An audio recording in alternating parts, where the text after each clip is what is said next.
Ստուգում ենք միֆերը գտահինգում։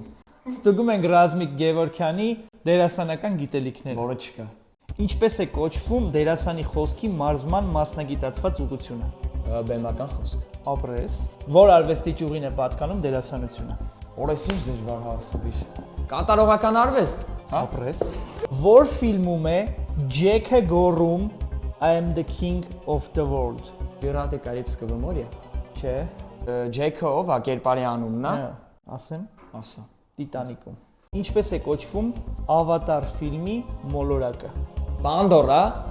Ապրես։ Ինչպես է կոչվում ներկայացման կամ ֆիլմի առաջին հանրային ցուցադրությունը։ Պրեմիերա։ Ապրես։ Որ թվականին է նկարահանվել Մենք ենք մեր սարերը ֆիլմը։ Ժողովուրդ թվականը չգիտեմ, բայց այս ֆիլմը նայել եմ։ Նկարահանվել է 1969 թվականին։ Իսկ հիմա վերջին հարցը. նշվածներից ով սցենարիստ չէ։ Բիլլի Ուայդլեր, Կվենտին Տարանտինո, Լիամ Նիսոն, Գրիգոր Դանելյան։ Ինչքան գիտեմ Տարանտինոն սցենարել է գրում։ Լիամ Նիսոնը։ Կարաս ասես ով է Լիամ Նիսոնը իրականում։ Եթե սցենարիստ չի, ջոգելով ռեժիսորը։ Չէ, Չէ։ դերասանը։ Ռազմիկի Մարշյանի մեջի գլխավոր դերասանը։ Մեր հարցերը Ռազմիկին այսքանն էին, իսկ դուք մեկնաբանություններում գրեք էլ ավելի դժվար հարցեր, որպեսզի մենք հնչեցնենք մեր դերասաններին։